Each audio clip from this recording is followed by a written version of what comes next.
Welcome to our new season of Spotlight at Northern. I'm John Schaaf, Professor of Political Science at Northern State University. Ken Blanchard's over there, Professor of Political Science, Northern State University. Nothing has changed in like the 8 years we've been doing this or so. And what else hasn't changed? Mike Levsen, who is, how old were you? We were just talking 38, I believe. You said you were 38 years old. You're right. We always do this. We ask Mayor Mike Levsen of Aberdeen to be on our first show of the school year, and this year is no different. So thanks for being here, Mike. Great to be here. I've been mayor 14 years now, and I find myself starting to repeat myself.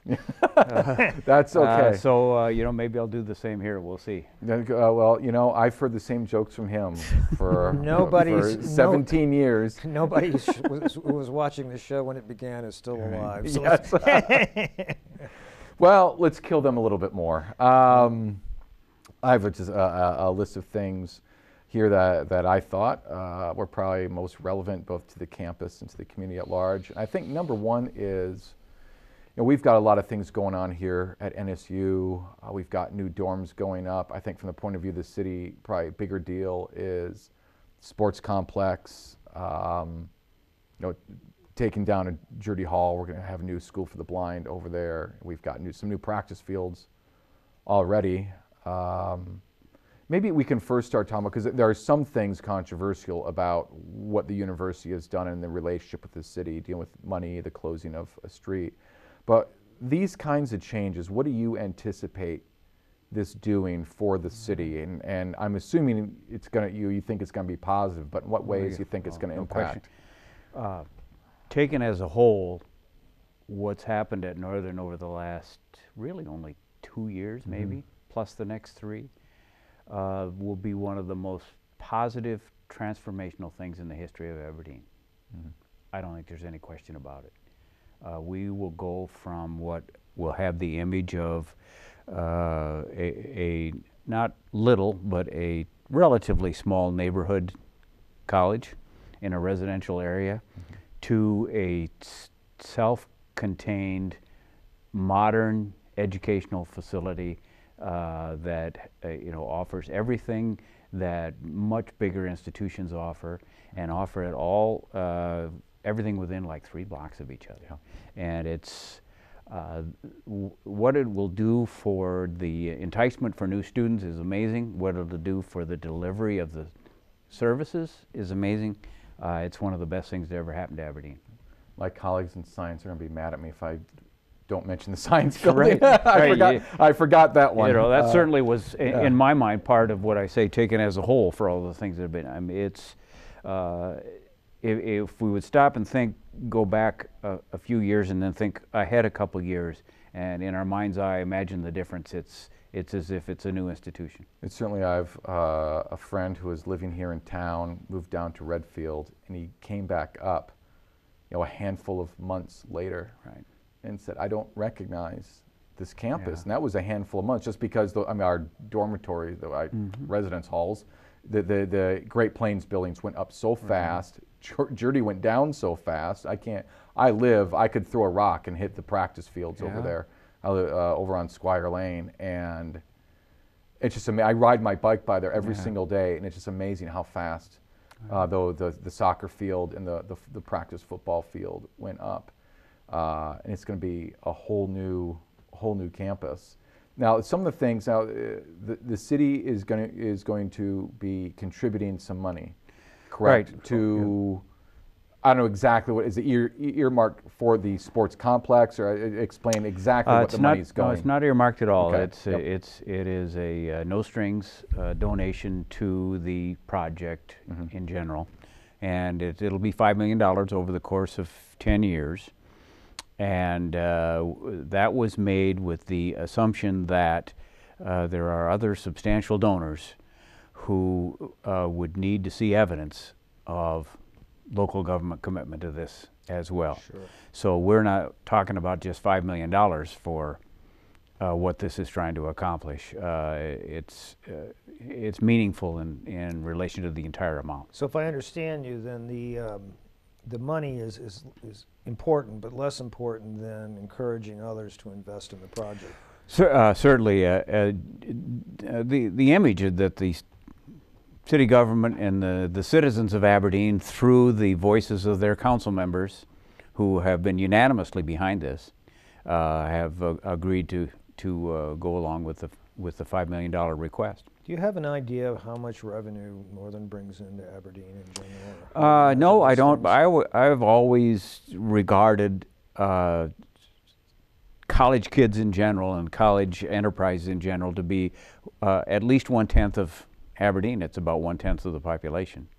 If you total up the number of college age students compared to the rest of the population, and you know, and it's important how much it contributes economically, but in my mind that's way down the list of important things, and the most important thing is the overall contribution to the quality of life. Sure. And whether it was, you know, whether it's some economic number or twice that number really is meaningless to me, because without the economic benefit, it would still be the benefit. Right. I believe many years ago, a retired economist, Hiller Newman from Northern State University, did a study, and don't quote me on this, but I believe the number that he gave was between 70 and 80 million dollars of economic impact on the city of Aberdeen because of Northern State University. And a lot of that comes from things like the Barnett Center. When state bees come here, how much money is spent, and obviously the students working, spending, the people who come here who wouldn't come here if there was not a university. It's impossible here to calculate. You go up and down Main Street, and almost every business has somebody in a significant administrative or ownership position who's a Northern graduate. Yes. So would those businesses even be there if Northern? So it's not only the, you know, today's dollars. It's, as I say, the overall quality of life effect on business and recreation and culture and activities and sports and. There are a lot of retail establishments in Aberdeen where you couldn't throw a tennis ball without hitting 3 Northern students as it bounced around. And they couldn't function without those employees.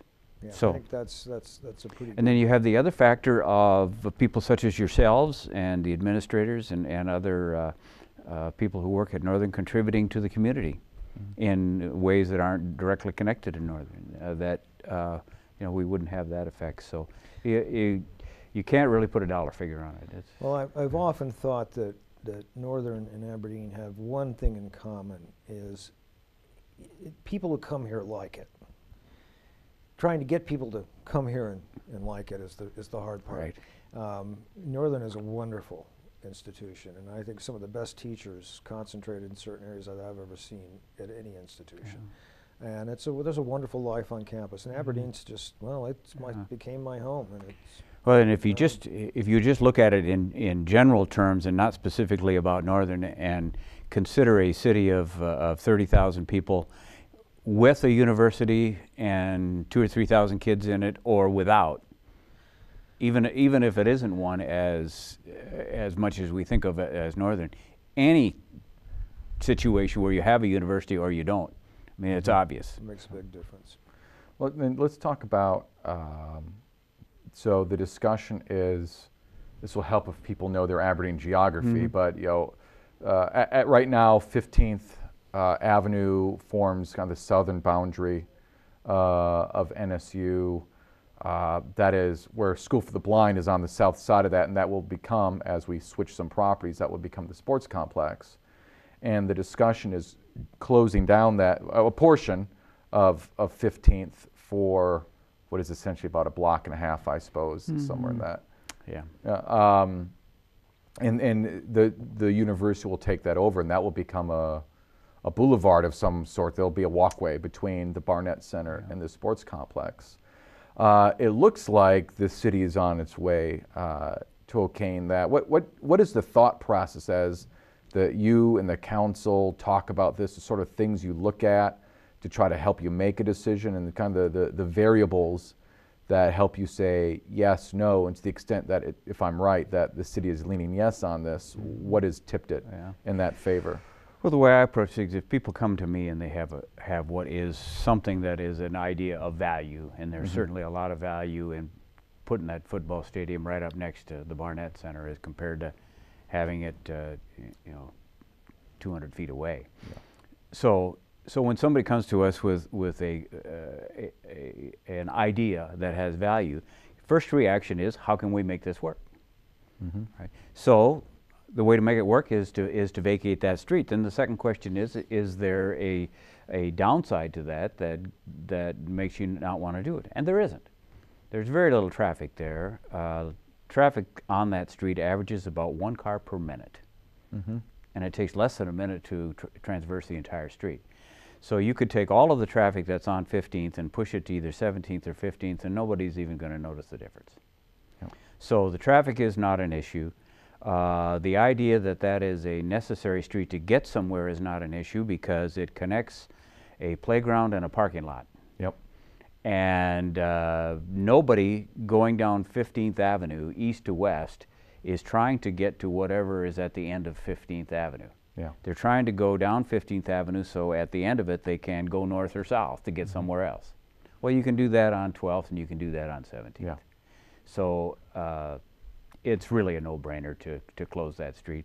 You all were not here when we closed Klein Street and 14th. I wasn't. I don't know if you No. were. Dr. Brown at that time, boy, he took a lot of heat over that. People were used to driving right up to the back of the president's and the athletic director's stuff over on in the administration building, getting out and walking 20 feet and being there. And when he closed that off, and you had to walk a little bit in the cold weather, and when people couldn't drive right down in front of MacArthur Welch Hall and drop people off on the sidewalk, it was, the pushback was severe, but he did it anyway. Yeah. Yeah. And 6 months after 15th Avenue closes, people will wonder why anybody even asked. Yeah. Are there discussions about putting any kind of lights, stop signs, anything at 17th or 12th to slow or break up traffic, or is it not enough traffic for You know, we don't to see any matter? need for that at this point. The general feeling about traffic in streets like that is the fewer traffic control things you can get by with, the better. Yeah, it makes 'Cause sense. the more traffic control situations you have, the more opportunities you have for people coming from one direction to be aware of them, and those from the other not. Yep. You know, in an uncontrolled intersection, everybody knows you got to watch out for everything. Yeah. So there's just not enough traffic to justify that. Yeah. There's less traffic now on 17th than there is on 15th. Yeah. And both of them are less than a third of the traffic that's on 12th, and 12th isn't all that busy. Yeah. So. Have you heard, just something you were saying, it struck me, this might be an embarrassing question for President Downs, but I wonder if you've heard anything from community people, any complaints about building, I know, again, I live very close to the soccer field, and I can hear the PA system. It's not, you know, it doesn't bother me a lot. Like, oh, it's kind of loud. It doesn't bother me. The lights are bright. Doesn't bother me. Maybe have people complained about any of this to you? Have you heard anything about noise, lights? Some came to the original community event that they had to explain what was going on, and really it was it lacks some rationality in my mind that a person would buy a home across from property that is not zoned residential, and then come to an event at some future time and ask for protection that you would only get in a residential neighborhood. Yeah. So if you bought your home across from land that was owned by the South Dakota Board of Regents, you knew when you bought it that the Regents could do a lot of things with that. And there are some people who would maybe rather there not be a football stadium there, or maybe some people would rather Northern not be here. But it was here when they bought their home. Yep. And that's why there are zoning laws, and that's why if you want to have complete protection and live in an area that's totally residential, then pick a house that's surrounded by residential. It's another issue, leaving the NSU thing aside and the building, is probably one of the bigger issues in the state is the sales tax. And we got a Supreme Court ruling in the last 6 months or so that gives the state the right to tax basically internet sales from out of state with some restrictions on that. Well, as the legislature's talking about, with some restrictions on that, but that's, I think I've described it fair enough. Because our legislature met whenever that was last week, whenever it was 10 days ago, whenever it was, and they're looking at what to do with this anticipated new revenue. Does the city anticipate anything extra? Is that going to work its way down to us, or is all that money going to the state coffer? We put, I think, $100,000 in our budget for 2019. Just pulled a number out of a hat as a possible additional revenue. We really have no idea how it's going to work. There could be challenges to the implementation of it to delay it. Obviously, there's a lot of people buy a lot of stuff on the internet, and if it's going to be taxed at 2%, that money's going to go somewhere. There are implications of that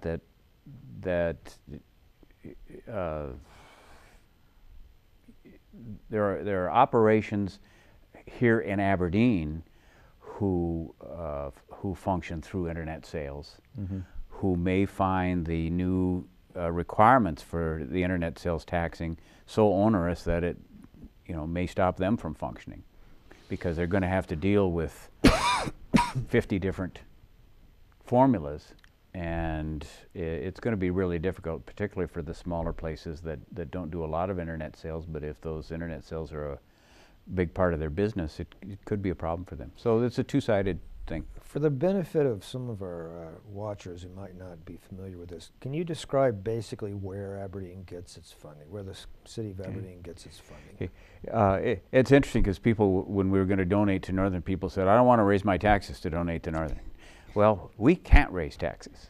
In the city of Aberdeen, we are funded through primarily property tax and sales tax. Now, there's some other things we can do with fees and those type of things, but when it comes to taxation, we are allowed to tax an increase of 3% or the rate of inflation, whatever is less, increase each year in property tax.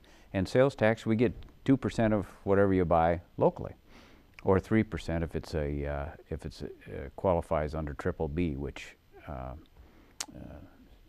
nets us about $1 million a year. So we can't raise taxes. We have absolutely no control over. Those are set by the state. Those are mandated by the state. There was a proposal to allow cities to vote for themselves an extra penny for short-term projects, like build a new water tower, for example, or something like that. And the legislature voted that down. We can't do that even if we wanted to. So if everybody in Aberdeen wanted to impose, well, that's how the Barnett Center was built. At the time, it was permissive legislation that local governments could impose up to an extra penny of sales tax for projects. And that's how Wiley Park and the Barnett Center were built. Wow. And so the way the farm economy, I saw a little chart this morning or yesterday that in our region, this is not South Dakota, but it's a, I don't know, 5-state region or something like that. Agriculture sales were down 17%, and that actually we were getting off easy, it looks like, compared to other parts of the country. Are we seeing that? How are revenues for I think for the city? Because statewide, it actually looks like we're up slightly overall. Yeah. The question is, how much would we be up if corn was $5 a bushel instead of $3? How much would we be up here in Aberdeen with all the additional stuff we've had if the price of commodities was still strong? It hurts because of just the attitude of the farm and ranch community. Even though they are still doing fine, people who were sitting on $2 million worth of land 4 or 5 years ago are still sitting on $2 million worth of land. That's probably even gone up. So net worth, they're fine, but their cash flow is down, and that all you have to do to know that it has an effect is to drive out east of town and notice the equipment lots and how little equipment there is sitting on those lots compared to 10 years ago when corn was $8 a bushel. Yeah. I mean, it's like, it's a shadow of what it was because people just aren't buying. That's interesting. And if they're not buying, they're not paying sales tax. So, you know, we have a looming problem ahead with the tariffs. Most of the farmers had locked in their prices for what they're going to sell now, and probably for a number of months to come. But once those contracts run out, and they have to start writing new contracts or else selling at the current price, they're going to. Some of them are going to be selling stuff for a lot less than they thought they were. Yeah. You know, unless things change. So. Well, I bought a lawnmower this year, so I contributed some sales tax. And then it, you know, like today's the first day it's rained in like, what, 5 years? Yeah. On Aberdeen. Yeah. So could I get some of that sales tax back? Yeah. I mean, I think it's so unfair. Actually, that's good for us as a city when it doesn't rain, because we make a small profit with every gallon of water we sell. Ah. You know, so that goes to help our water treatment fund. So we sell a lot of water when it doesn't rain in the summer, and we have this summer. So you're saying water away? Yeah, water away. No, it's curious. You know, I can't remember when it was. I mean, you probably remember. There was a year where we had a water restriction, and I've long since forgotten. It was in the last 10 years, but I can't remember when it was. How dry does it have to get before the city starts saying, like, we're actually going to enforce no watering between whatever, like 10 a.m. and 5 p.m. or whatever, you know, that sort of thing? It would have to be like a 2 or 3 year process, because we have water backed up behind our dams, and we have more and more access to wells. And the more likely situation where you'd have water restrictions would be some kind of a failure in the system. Yeah. Or some kind of a problem with the source water, which could happen. But as far as the actual volume of water, we're fine. But you know, things can change so fast. 2 or 3 year drought, and all of a sudden the Willow Dam, instead of being full, is half full. Speaking of water, I'm gonna skip out a line here, because we were talking about, you know, within 24 hours, I've had 2 people say something to me about they'd heard rumors about Aberdeen getting on web water, which is something, you know, we've heard forever. A, is there any truth to that? And B, are there any discussions that water is a perennial, I guess I'll call it complaint in Aberdeen? Part of it, if you go up to Elm Lake, you start to get some ideas as to why it's slow moving. It's, shall we say, highly organic water. And so there's a bit of a funk, you might say, to Aberdeen water. Well, speak to the web water, and then is there anything the city is doing to try to improve the quality of water? Is there anything we can do, given the source is what it is? Well, to answer your second question first. In fact, I just got a report today. We have identified a significant opportunity to substantially increase the amount of water we take from our wells rather than from our surface water. And that may be somewhat more expensive. You know, that'll be looked at down the line, but we know that we have that there if we need it, where we can mix in a lot more of the groundwater with surface water. When you say our wells, these are city-owned wells? Yeah, they are wells that on land that we lease from out to the northeast of Aberdeen. We could take millions and millions of gallons out of there, and we can take even more than we have if we decide to upgrade what we have there. So that's an option. Web water there's a lot of moving parts in the discussion relating to web water. And I wasn't here when the original discussion came up, but a lot of the reason that Aberdeen did not join web water at that time was over the cost and the control of future costs. The cost would have been, in the mind of most, and it was a controversial thing at the time, significantly higher for residents. But from what I understand, the other significant problem was that even though if Aberdeen joined, the city of Aberdeen would have a preponderance of users, individuals using the water through the system, there was not going to be any possibility that Aberdeen would ever have a controlling presence on the web board, which would apparently leave Aberdeen at the mercy of rate adjustment by the web board, which would be made up of rural people who would have no stake in keeping Aberdeen's water rates low. Now that's ancient history, and that might not be fully explanatory of what went on, but there were a lot of issues at that time. And since then, Webb has been very successful, but their water is more expensive.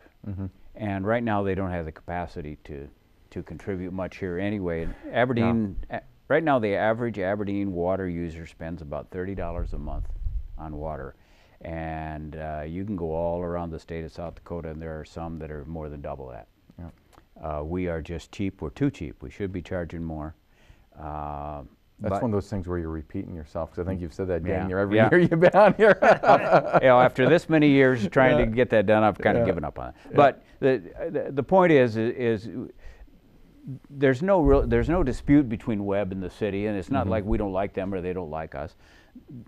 Their primary reason was for rural people in small cities, and they didn't want to give up control of their board to 5 people in Aberdeen, and Aberdeen didn't want to have a situation where somebody's water bill would go up $10 next month and not have any control over it. So there's a possibility that Webb, if they have the capacity, could be used as a partial supplier of water or a backup supplier. So there are really some areas for possible cooperation so in the just future. to go back to I'm fascinated by these wells. It's possible that we might get more out of the wells, which might improve the quality of water in Aberdeen. Should, yes, yeah. Interesting. And one thing I would suggest to people that I found personally, that I didn't like the taste or the smell of the water either, and there are times when it's bad. Well, one thing I did find, if you use just one of those water containers that filter the water, like a reverse osmosis, and put that in your refrigerator, I think you'd find it just as good as Webb water. Another thing is, people often compare bottled water with Aberdeen water, and the Aberdeen water that they drink out of the tap is not as cold as the bottled water they take out of the refrigerator. So I would challenge people to conduct an experiment with their spouse or their children, and take a bottle of bottled water in the refrigerator that's been opened and half drank, and dump it out and fill it up halfway again with Aberdeen water, and then recool, and see if they notice. It sounds like the old Pepsi blind taste test thing with Coca-Cola. Crystal pure. I really do think some of the comparison is to a brand new refrigerated bottle of water coming out of the refrigerator, and somebody just turned it on the tap. And so, well, one thing we usually talk about here, if I can usurp your yellow page, but these are things we away. Discuss. Social health of Aberdeen. We've obviously had changes in composition of the population. I'm curious about crime rates. Are they holding steady? Where are they going? The drug problem. And also other thing, one of the things we talk about for many years is the beef plant. How's that going, and what does the future look like? Some of those sorts of issues. Well, I can take them where crime rates are actually down a little, and crime rates is kind of a moving target as to what we're actually talking about.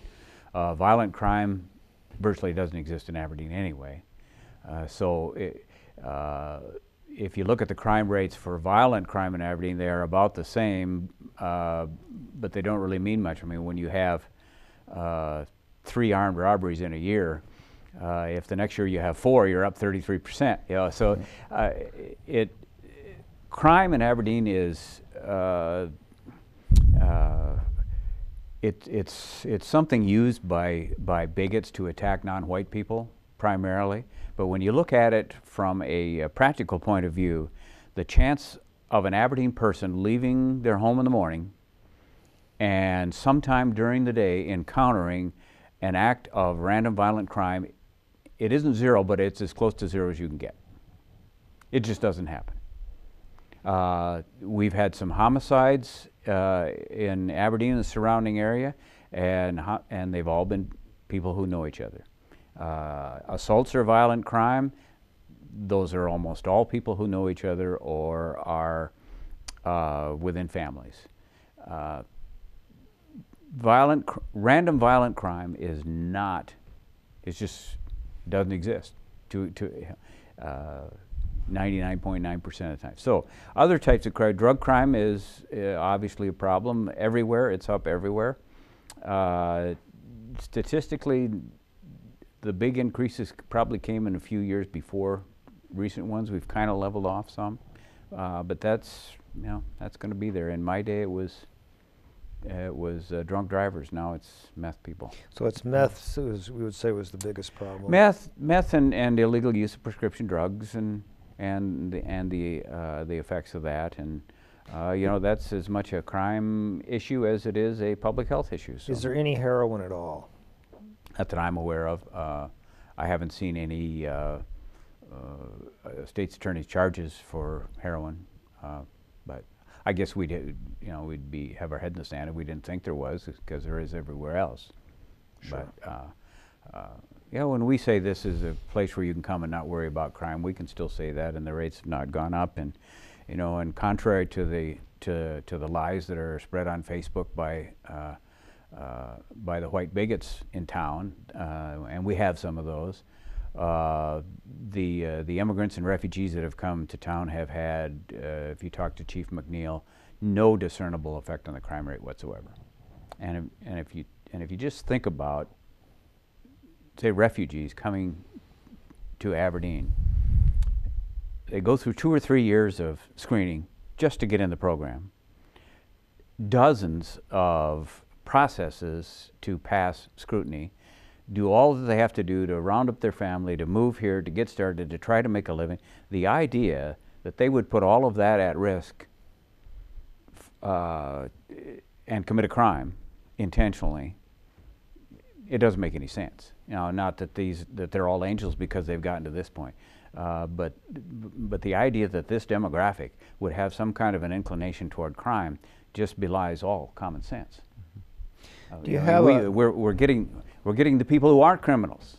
The ones who aren't criminals, the only ones that can get through this process. Yeah, I'm sure that that's true. And the immigrants that are now in our class, almost every class has somebody who's obviously a recent immigrant, and we're entirely happy to get them.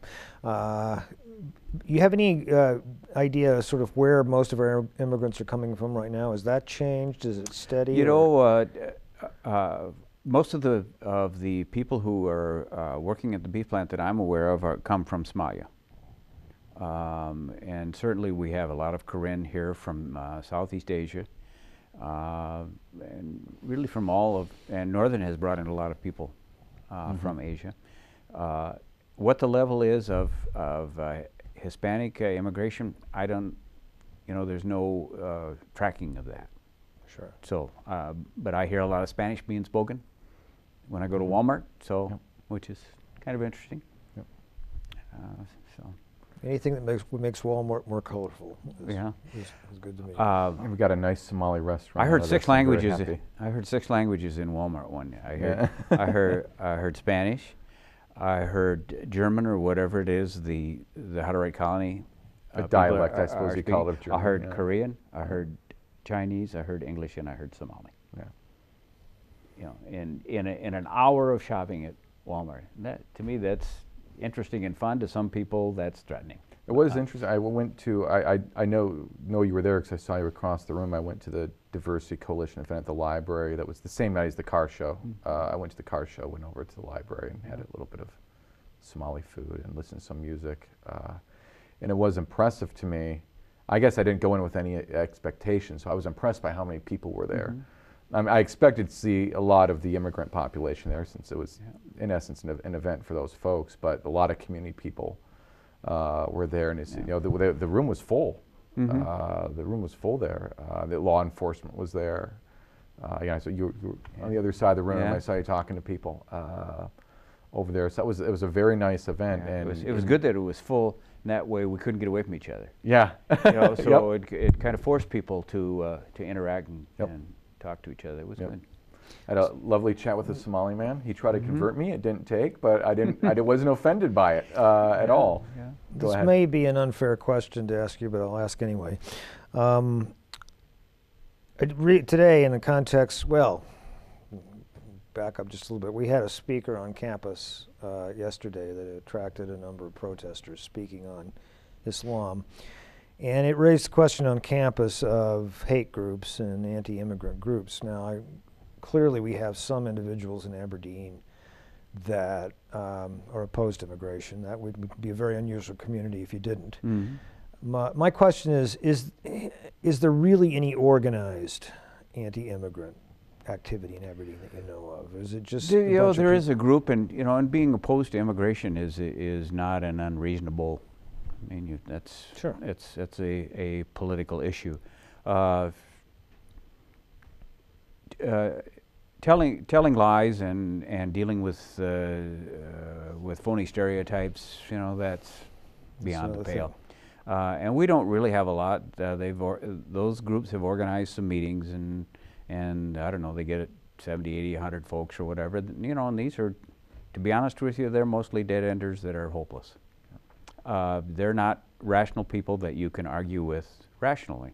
I mean, how rational is it for somebody to come to Aberdeen and tell us we're in danger of Sharia law taking over city government?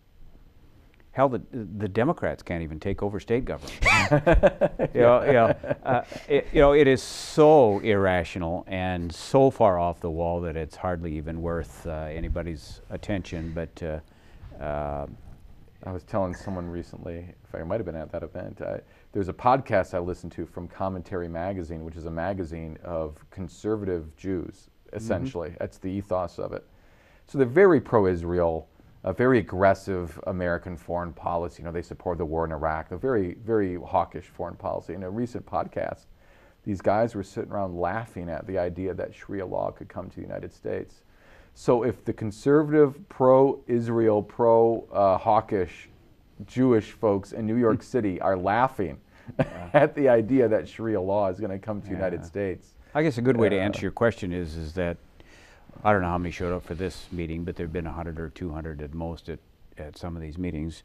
And the other side of that is 40,000 people in Brown County didn't go. It's a really, really small percentage. Well, one reason that I raised the question, the Southern Poverty Law Center publishes, they've got a map, and it has little symbols like Nazi symbols and things where they say hate groups are operating. And there's one on Aberdeen. And apparently it's based on something that used to be active, which apparently is now defunct. As far as I can tell, I don't see any sign of any continuous organized activity in Aberdeen. But I don't know, and I'm not a very good sounding board for that because they gave up on me a long time ago. About 3 years ago, as a mayor, you always get some really irrational, hateful calls, racially based, religious based, or whatever.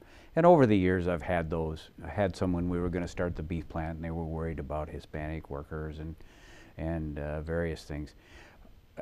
About 3 years ago, it just went off the chart. The level of hate calls I was getting and the irrationality of the hate calls I was getting. And so I'm assuming that there was some kind of an impetus to that circulating among the crazy folks. And I was getting those calls. When I got them for like a year and a half, and they finally just gave up. So that's mostly petered out.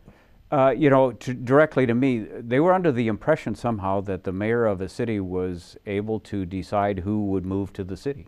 And once I think they figured out that, unless we get Mexico to pay to build a wall around Aberdeen, you need to be a walled city with a gatekeeper. It's one of those things. It's just so irrational that it kind of fades away under its own illegitimacy. So. Sure. Do you have a sense? One thing you mentioned, this is back in the conversation, used the word or the number for Aberdeen, 30,000. I've read some things that because of course we have a census coming in a couple of years. Yeah.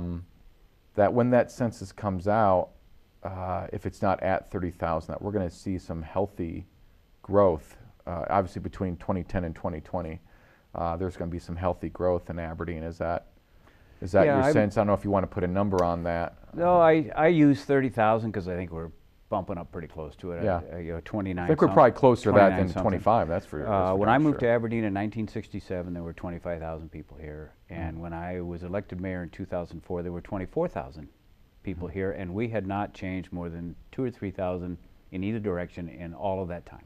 Yep. And in 2004, coincidental with me being elected and not because I was elected, we had a lot of people in Aberdeen who decided it was time to be aggressive and do things. We had $8 a bushel corn. We had a very healthy ag economy. And we had a number of, well, Northern started to increase its population. And so we went from 24,000, I think we've gained about 25% population in 14 years. Yeah. So, and you have to have some steady increase in order to keep things vital.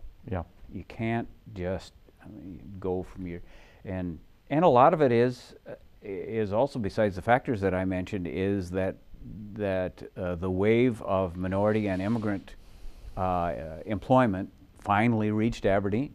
Yeah. I mean, if turn of the century, you could walk around Aberdeen all week and not see anything but a white face.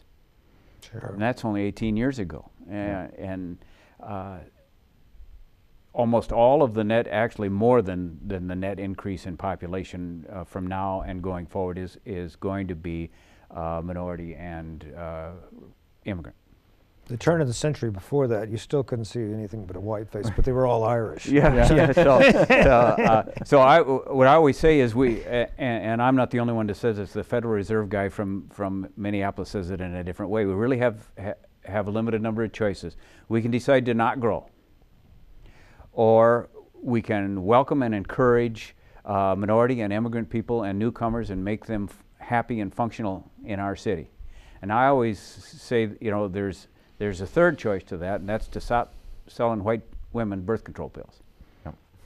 Because the reason that we hadn't grown, and the reason the whole country requires immigrants and refugees in order to maintain our birth rate is the white population birth rate is just too low to replace people that are dying and moving away. We graduate 400 18-year-olds every year out of our high schools here in Aberdeen, and most of them leave. One of the things that the population growth does, it puts some stress on housing. And we were talking before we went on the air, there was something I think in the American news about hiring more, I'm going to call them code enforcers, but I'm not sure if that's what you would actually call them. But yeah, probably. Especially looking at rental units, of maybe becoming more diligent, or maybe enforcing some different standards. Compliant, maybe that's the way of maybe trying to up the rental game, so to speak, in Aberdeen, because there's been so much building over the last decade in Aberdeen, and there's so many new rental units, and I've been in a handful of these. Most things new are nice, and these seem to be nice rental units. You've got other older rental units that maybe the best way to improve them is gasoline and a match. That's a joke. I'm not serious, but you know what I mean. Is that wow? And there's some good block, bad block, good block. The next thing you know, it's a lot of eyesores out there. I don't know what they are on the inside from the outside. Worse. And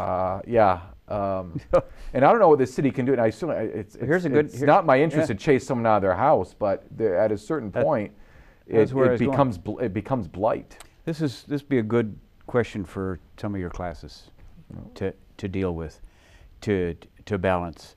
Not only college kids, but people of all ages who are on that very first step of the economic ladder, and they may be, well, what are the statistics? Half the households in the country could not deal with a $500 unexpected expense out of what they have. Well, we have, there are 1,000 households in Aberdeen, and a household defined as 2 or more people who are related. There are 1,000 households in Aberdeen with an income of less than $25,000 a year, and they need really cheap places to live in. So we have $300–400 places to live in town, and they're dumps. But that's what these people need. Yeah. You know, for one thing, the housing voucher and housing assistance money is gone. I mean, we're tapped out on that, and there's no more coming. There's people on waiting lists a mile long. So the question for your students and for us here in Aberdeen is how do you balance the fact that people need to pay really low rents for a place that's obviously going to be really crappy, but yet it's unsafe, or it could be unsafe. But if we force those rents to be raised, those people have nowhere to live. So what do you do? And there's not a good answer for that here, or it's not ours. Let me ask this, or anywhere. At the risk of being provocative, but this doesn't seem to really bother you much. So there's an apartment that is $300-400. The question is that $300-400 because it's a dump, or is it because a landlord is not doing what the landlord could be charging roughly the same amount of money, but has chosen to make additional profit by refusing to do necessary, I mean, your standard upkeep of keep the thing painted, keep the drywall in one piece without a hole, keep the plumbing up, these sorts of things. And so objectively, whatever that would mean, this is a $400 apartment, but they're getting more out of it because they've allowed it to become run down. No question about it. It's a landlord issue, and most of the landlords are responsible. Not only responsible, but they're wise enough to know that if they keep it up, it's going to last longer and it's going to still make. But there are a lot of properties in town that are not even owned by people who live here, and they are just milking them until they fall down. And you can see some of them almost if you walk out of this building and look to the north. So those situations, there's a moral aspect to it, almost. So in the long run, we really can't wipe our hands of this and wait for somebody to die in a fire. Because because it's allows. I mean, we have a responsibility to impose some minimum standards, and we need to do more. I guess the upshot of my question is if we had people going into those residences and saying you need to do this, this, this, and this, would that necessarily increase rent? Good question. I know how business people think, It's and then they're looking at it as this is cutting into my bottom line. I will get that bottom line out of my renter. Right. But then the city can't enforce this. But there is a justice question of how much profit do you need from this per unit, and should you be foregoing some of your profit to make the place livable? For if we talk about living wage, how about a living place? Right. And what are the responsibilities? So I'm just wondering if the stronger enforcement or more vigorous enforcement of code, of getting people in compliance, would that, and that's the question, would that actually increase rents? That's a very good question, and the answer is that it would probably work because in other cities it's worked. People are still finding rather inexpensive places to live, but other cities have rental inspection programs. Brookings does, Sioux Falls does, and so are we deficient in this? Yes. That okay? Yes, we are. So we should have a better rental.